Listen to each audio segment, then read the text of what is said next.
Assalamualaikum warahmatullahi wabarakatuh.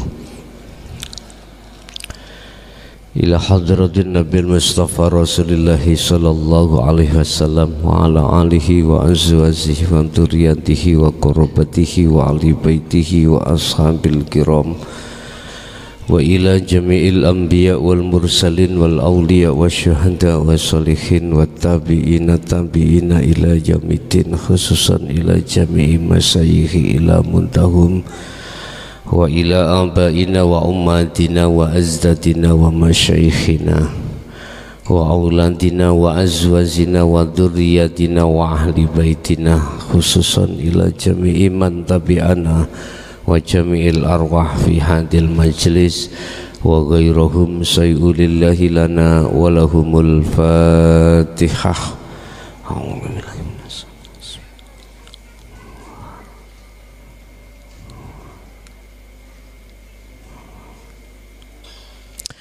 Bismillahirrahmanirrahim. Bismillahi tawakkaltu ala Allah, la khawla wa la quwwata illa billahil aliyyil azim. Asyhadu an la ilaha illallah wa asyhadu anna Muhammadan abduhu wa rasuluh.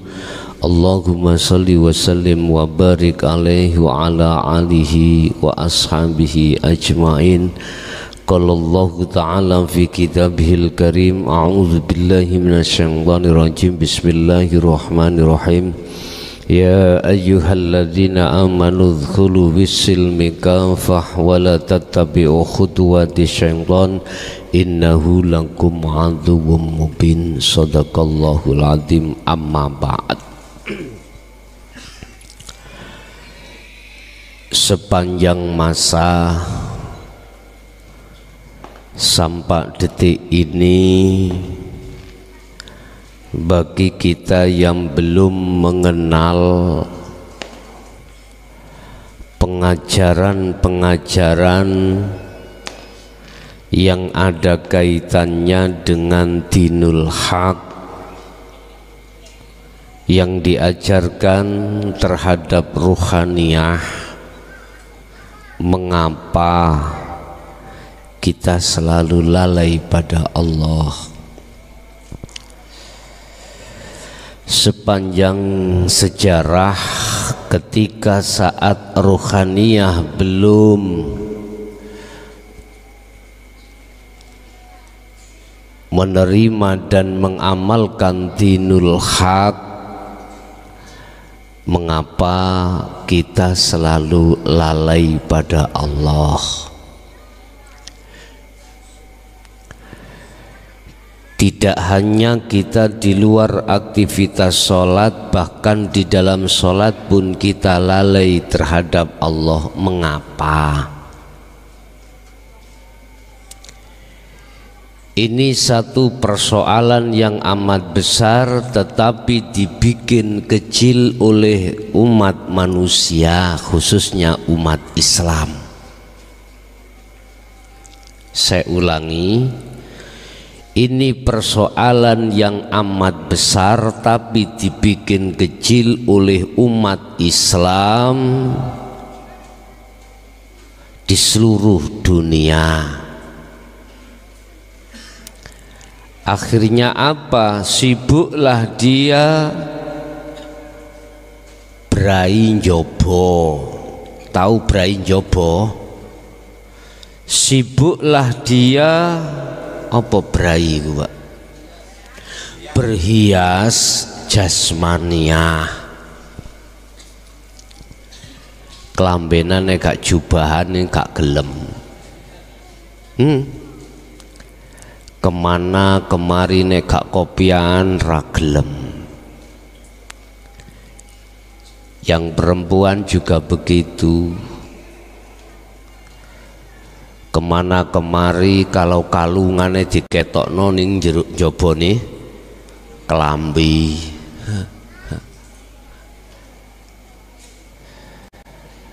Tangan apa namanya, gelang ya, mulai teko telapakan songko dumugi sikut. Tidak terima tangan Kaki apa Pak? Pinggel ya. Pinggel digedhekne. Masih kurang irung dibolongi. Berhias secara syariah silahkan, tapi jangan sampai membekas di hatimu. Hatimu tidak bisa terbekasi dengan hiasan dohiriyah, manakala ruhaniyahmu juga kau hiasi. Itu prinsip dan tidak bisa dibantah. Siapapun diri Anda, kalau ruhaniyahmu belum berhias pada Allah, pasti terkontaminasi dengan hiasan jasmania, itu pasti. Akhirnya yang timbul dalam hati kita riya, takabur, hasud, begitu seterusnya. Bapak Ibu, gegara ruhaniyah yang belum berhias pada Allah inilah yang menjadikan Anda selalu lalai pada Allah. Saya ulangi, gegara ruhaniyahmu tidak berhias pada Allah inilah yang menjadikan lalaimu terhadap Allah. Apa hiasannya ruhaniyah? Bapak Ibu, kalau kita kembali kepada surah Al-Baqarah ayat 208, gegara jasmanimu yang berhias lewat syariat inilah, sementara ruhaniyahmu belum muslim. Jasmaniyamu sudah muslim, ruhaniyahmu belum muslim. Gegara inilah akhirnya kau tetap lalai pada Allah. Makanya kita ditegur oleh Allah di dalam surah Al-Baqarah ayat 208. Kalau kau Islam itu ojo jasmani ini saja. Kau beragama Islam harus ruhaniyah juga.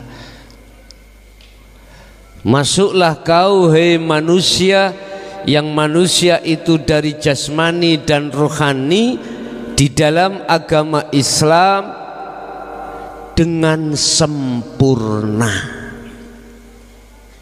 Iki gak bisa dibantah. Berarti kesempurnaan Islam itu terletak pada rohaniyah, sudah sampai makrifat pada Allah. Makanya syariat, thariqat, hakikat dan makrifat, ini kesempurnaan Islam. Jangan terlebih dahulu kau mengakui Islammu sempurna dengan dasar secara syariah kau sudah patuh, wajib dilakoni, perintah dijalankan, larangan ditinggalkan. Secara fisik Anda sudah maksimal melakukan hal ini, jangan buru-buru Anda mengatakan Islammu sudah sempurna, manakala rohaniyahmu itu belum mengenal hakikat dan makrifat. Belum. Nggak percaya, buka Al-Baqarah 208. Lah, hakikat makrifat itu mengajarkan rohaniyahmu untuk bisa kembali kepada Allah. Sambung. Makanya beat ini besok itu bukan besok meneh. Engkau besok tafsirannya besok meneh.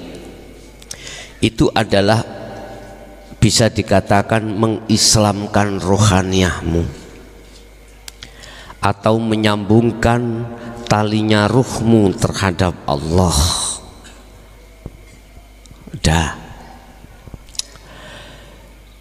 Malam hari ini aku akan kasih judul lepaskanlah hijab antara ruhaniyahmu dengan Allah. Sebab dikarenakan karena hijab inilah Bapak Ibu menjadikan ruhaniyahmu itu tidak bisa makrifat, tidak bisa melihat Allah. Padahal Allah sudah jelas dikatakan sesungguhnya Allah itu Al-Haqqul Mubin. Nyatanya itu benar, mutlak.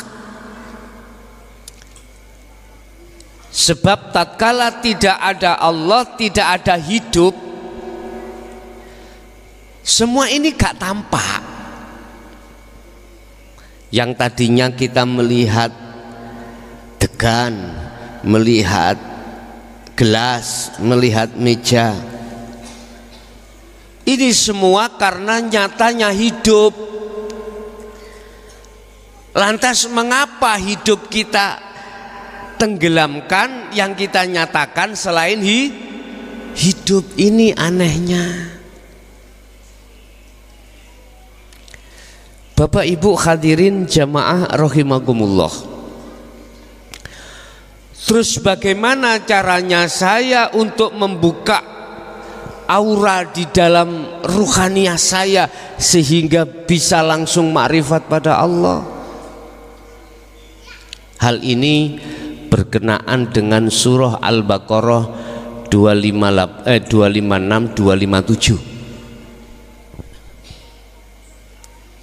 Tetapi sebelumnya izinkanlah kami akan memberikan satu nasihat terkait satu organisasi atau kumpulan apapun yang mengatasnamakan membuka membuka aura bisa bertemu Allah dengan bim salabim. Mohon maaf. Setahu saya untuk membuka aura terkait makrifat pada Allah itu tidak bim salabim. Tetapi kalau membuka aura mata hati terkait maqam mukasyafah memang bisa bim salabim, gak usah 5 menit 3 menit bisa. Tetapi kalau membuka aura di maqam musyahadah, mohon maaf kalau ada yang mengatakan,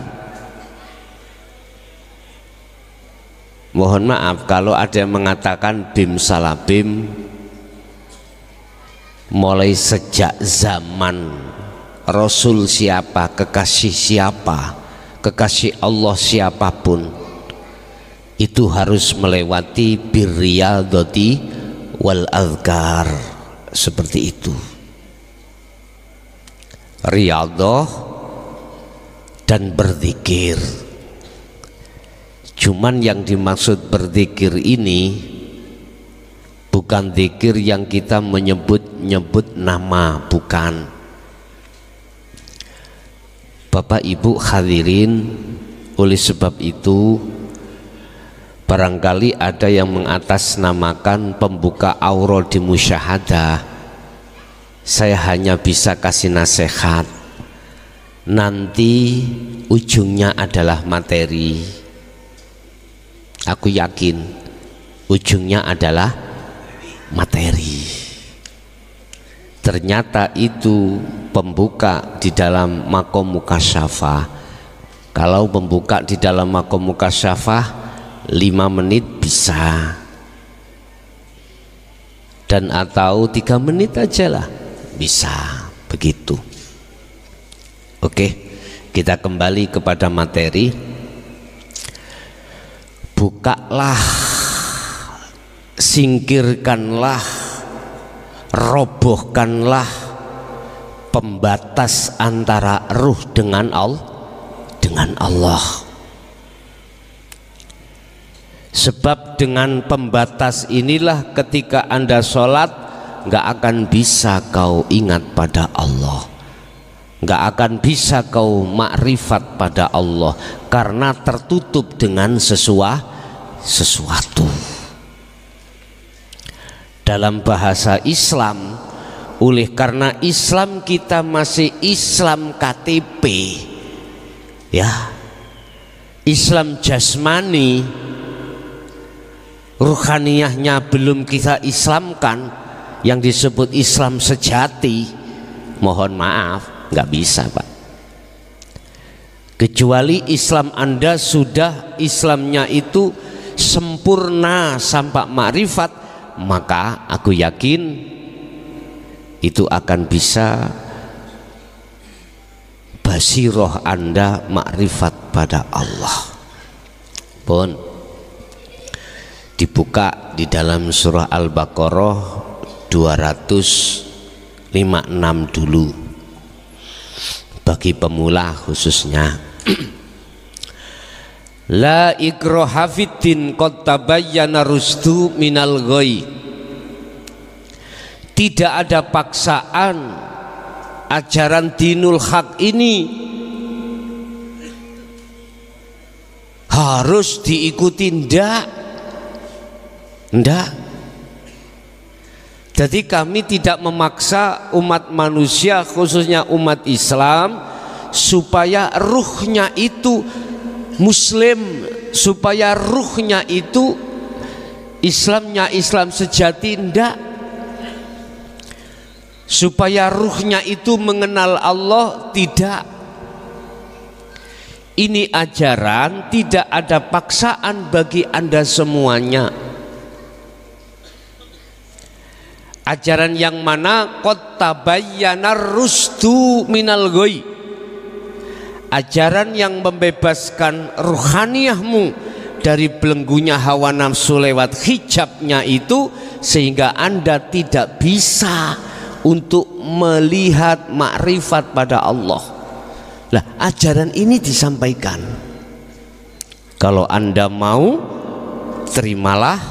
Kalau tidak mau, ya pulanglah. Artinya ya udah, itu hakmu masing-masing.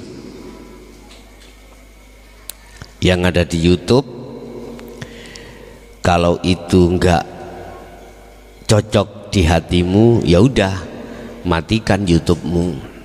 Kalau cocok silahkan terus. Inilah ajaran yang membebaskan dirimu, ruhaniyah maksudnya, dari belenggunya hawa nafsu. Dan atau boleh saya beri penjelasan, qad tabayyana ar-rusdu minal ghayy. Ajaran yang menjelaskan tentang kebenaran, tentang masalah penerangan, minal ghayy, keluar dari kegelapan. Mana ajaran itu yang disebut fiddin, aidinul haq, agama yang mengesahkan pada Tuhan? Mana? Famay yakfur, barang siapa yang meninggalkan bitawuti, kelawan hijab-hijab di dalam hatimu, niki Pak,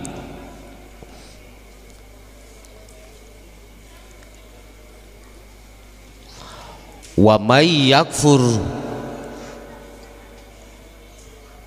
bitawuti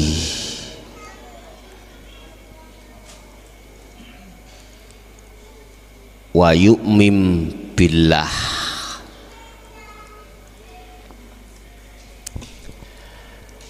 sing sapa wonge yakfur kang gelem ninggalke sapa wong bitauguti kelawan pirang-pirang perkara sing nutupi atimu wa yu'min, maka wa yu'min, dan mereka akan bisa beriman billahi kelawan Allah, artinya dia akan bisa makrifat pada Allah. Terus carane buka ayat ini bagaimana untuk menjalankan cilik na titik ikone, untuk menjalankan penghapusan daripada hijabnya hati yang sudah ditanam oleh nafsu di dalam diri kita supaya bisa sampai makrifat pada Allah. Bagaimana caranya? Kalau ini ditegaskan, barang siapa yang meninggalkan, merobohkan, menghilangkan hijabnya hati wa yu'min billah, dan mereka itu akan bisa sampai pada Allah. Terus caranya untuk wa yakfur, yakfur itu bagaimana? Untuk meninggalkan itu bagaimana? Maka inilah Pak, kita butuh panduan Al-Qur'anul Qadim. Yakfur bitaghut itu adalah dibahasakan nafi, wa yu'min billah dibahasakan isbat. Artinya gini Pak, iki nafi, iki isbat. Apa nafi dan isbat itu? Gini, di dalam nafi itu ada su'aul basyirah.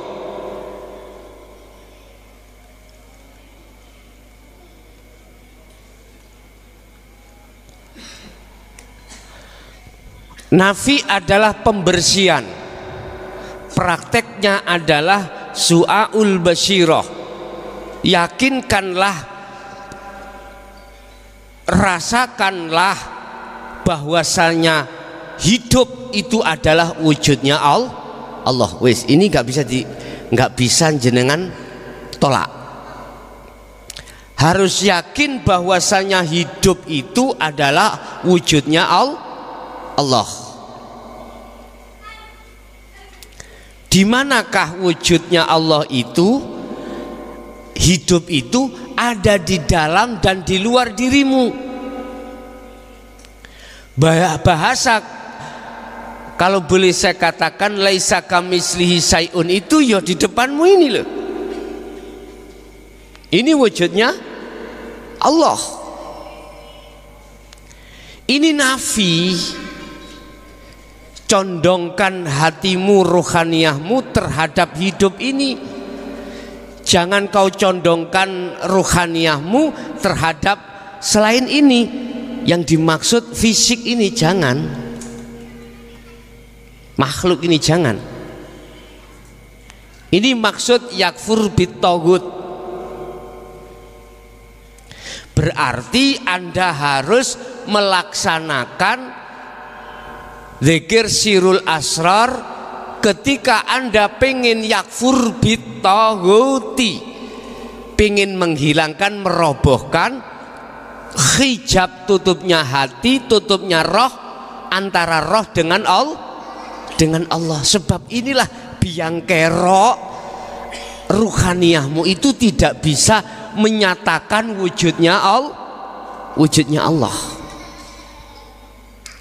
Di dalam tafsir Al-Qur'anul Karim tentang ayat ini, apakah di Jalalain, apakah tafsir Mundir, tafsir Munir, nggak muncul su'aul basyirah.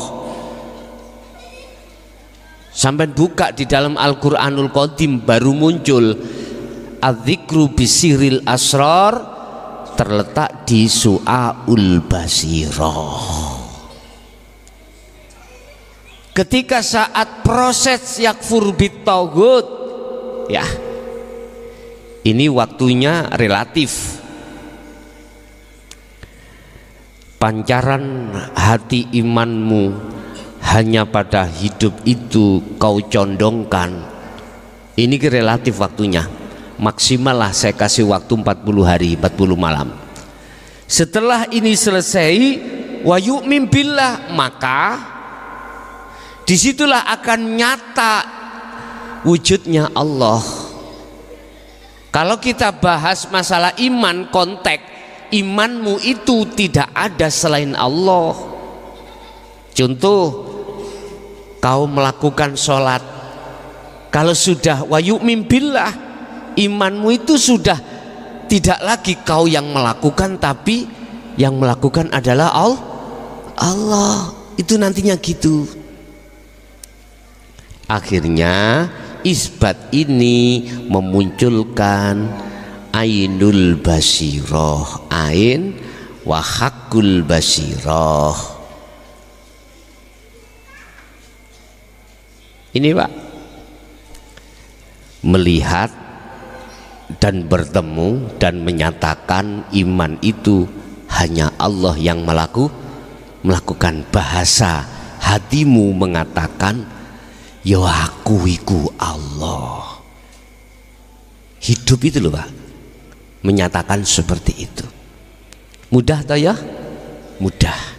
Tinggal Anda memfokuskan ini.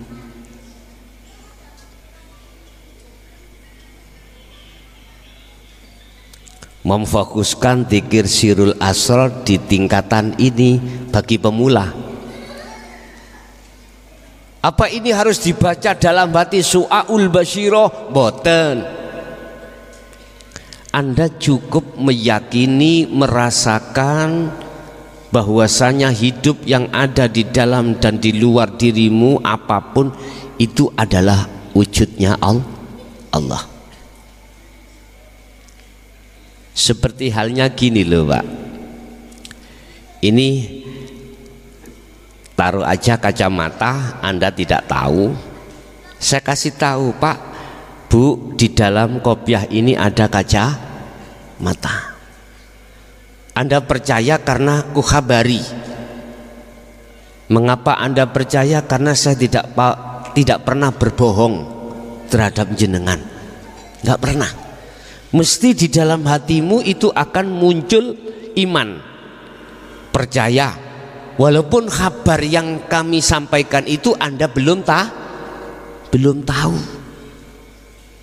Munculnya iman di dalam hatimu atas percaya bahwasanya di dalam kopiah itu ada kacamata. Oke, itulah pemahaman su'aul basyiroh. Anda saya kasih kabar, hidup itu wujudnya Allah ada di dalam dan di luar dirimu. Saya katakan ini karena dasar wa nahnu aqrabu ilaihi min hablil warid. Allah itu lebih dekat dari urat leher, urat nadi. Allah itu juga ada di dalam dan di luar. Udah, hidup itu maksudnya. Udah percaya Anda? Sebab dengan hidup inilah makhluk yang tadinya tidak bisa bergerak akhirnya bisa bergerak. Oke. Oleh karena jenengan sudah percaya, maka lanjutkan proses ini untuk menuju proses berikutnya, wa yu'min billah. Kalau bahasa kalimat tauhid ini adalah la ilaha, terus ini illallah.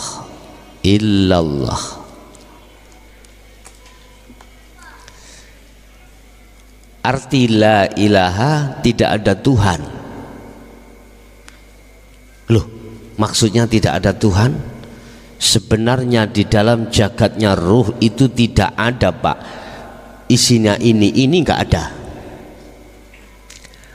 Berhubung kau adakan dalam hatimu, maka bersihkanlah. Sebab ketika kau mengadakan ini, tauhid ini dalam hatimu, sama halnya secara hakikat kau telah menyekutukan Allah. berarti ruhaniyah kita masih terbelit syirik khafi. Apa syirik itu? Menyekutukan Allah dengan sesuatu. Contoh, Anda mempunyai yakin selain Allah itu yang bisa bergerak. Ada keimanan dalam hatimu yang melakukan ini si A, itu sudah syirik Anda. Si A kan ada di dalam hatimu, kau iman si A yang melakukan, berarti itu Anda telah terjangkit syirik khafi, dan itulah yang menutupi hatimu yang disebut tauhid. Paham? Nah, dengan ajaran dinul haq inilah Anda diajarkan untuk merobohkan tauhid itu di dalam hati. Barang siapa yang meninggalkan atau membersihkan tauhid di dalam hati, wa yu'min billah, mereka akan bertemu Allah. Barang siapa yang sudah tidak beriman terhadap selain Allah, selain hidup yang berperan, wa yu'min billah, dan mereka pasti akan berimannya pada Allah atau hidup. Udah, kalau ini sudah Anda lakukan, maka disitulah letak di mana pertama tauhid pembatas ruh dengan Allah itu tidak ada. Kalau sudah tidak ada, maka basirohnya ruhmu itu bisa memandang wujudnya Allah. Oke, ini dalam satu sisi konteks ilmu. Terus fakta di lapangan, fakta kenyataannya bukan perkara ruh atau man ini yang melihat Allah. Ruh itu sudah tiada, ruh itu sudah fana. Yang melihat Allah itu adalah Allah sendiri. Sehingga saya simpulkan, yang tadinya disebut ruh itu sekarang disebut hidup. Tak buka, dibuang yang namanya tauhidnya, apa yang terjadi? Kau melihat. Setelah itu pasti kau mengatakan, iya, itu kacamata. Nggak mungkin jenengan mengatakan selain kacamata. Sama kalau sudah sampai makrifat Allah, Anda tidak akan pernah ruhaniyah itu beriman selain daripada hidup itu berperan.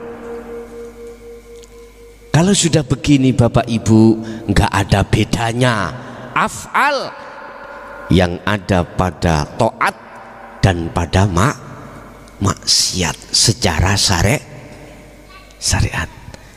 Bingung nggih?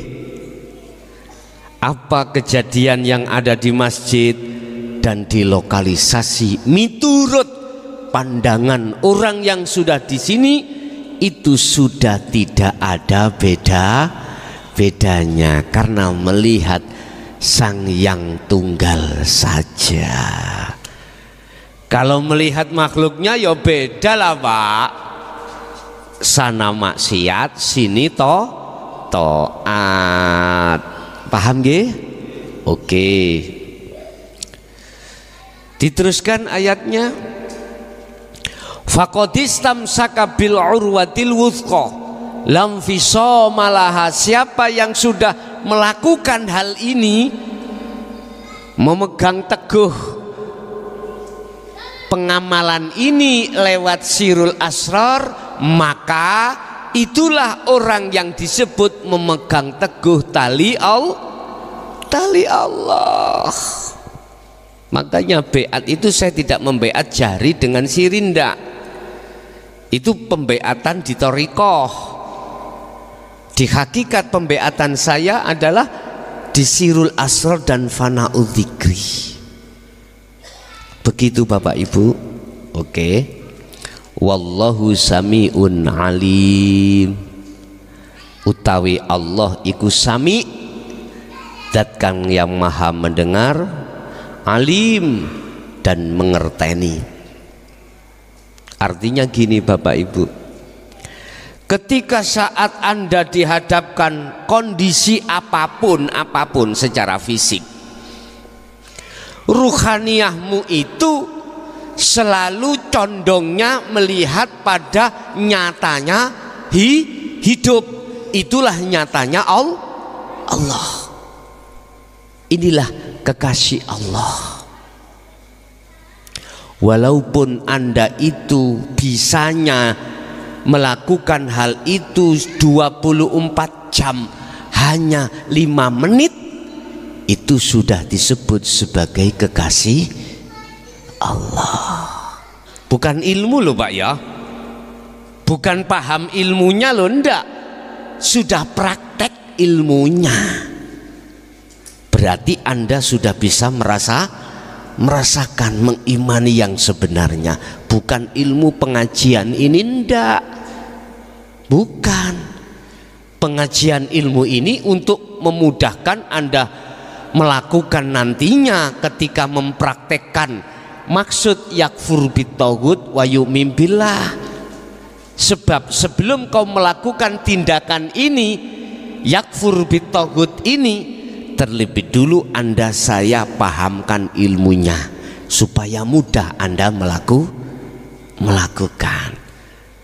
Kalau hatimu tidak damai ketika sudah melakukan ini, kalau hatimu tidak jenjem, ruhaniyahmu tidak dingin, mohon maaf, berarti sistem yang saya lakukan itu salah. Ilmu ini tidak bisa dipertanggungjawabkan. Tetapi saya berani bertaruh. Nek sampean gelem taruhan sampai aku, monggo. Kalau tidak menjadikan rohaniyahmu itu damai, taruhane wis njaluk opo sampean, sakarepmu. Sampean jual, aku beli. Nah, wis sakarepmu, njaluk opo? Taruhan piye? Opo tah nek jadarek ben aku dikongkon muda 7 bendina 7 bengi ngumeti desa, tak lakonani. Lha gak apa-apa. Tapi yang ngono nek sampean damai ya tak balik. Itu namanya taruhan. Mengapa sih saya katakan ini? Untuk mentaukidkan, menguatkan imanmu itu biar tidak ragu gitu loh. Udah. Dilanjut di dalam surat Al-Baqarah ayat 257. Inilah faktanya, saya berani taruhan. Allahu waliyul ladina amanu yukhrijuhum minadh-dhulumati ila nur. Barang siapa yang betul-betul melaksanakan ini, otomatis Pak, jenengan bisa melaksanakan ini kudu buka ika Al-Quranul Karim tok, harus Al-Quranul Qadim baru dong. Hanya Al-Quranul Karim tok mboten saged sampean. Maksud aslinya ayat di dalam Al-Quranul Karim seperti ini, bagaimana tidak paham? Allahu utawi Gusti Allah iku waliyun, sebagai imammu. Imamnya siapa? Alladzina amanu, barang siapa orang-orang yang menjadikan Allah sebagai imamnya. Oke, tak tulis sekalian. Sampean koyoke males buka Google.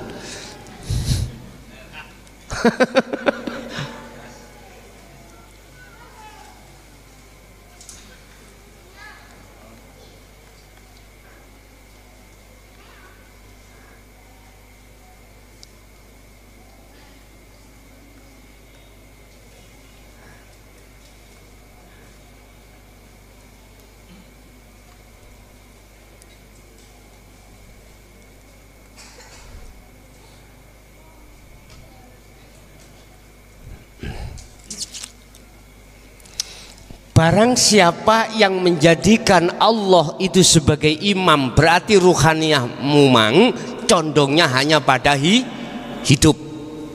Aku nek ngomong hidup boleh agama Hindu, Nasrani, apapun boleh, nggak hanya Islam. Siapa menjadikan hidup itu sebagai imamnya hatimu, maka yukhrijuhum.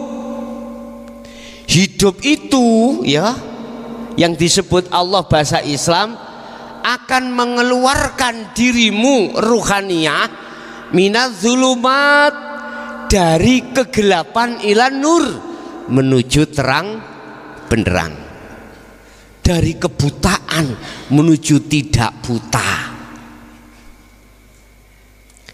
Siapa yang ruhaniyahnya terus memegang teguh zikir sirul asrar, maka dialah Allah akan menghilangkan kegelapan ruhaniyah menuju terang benderang.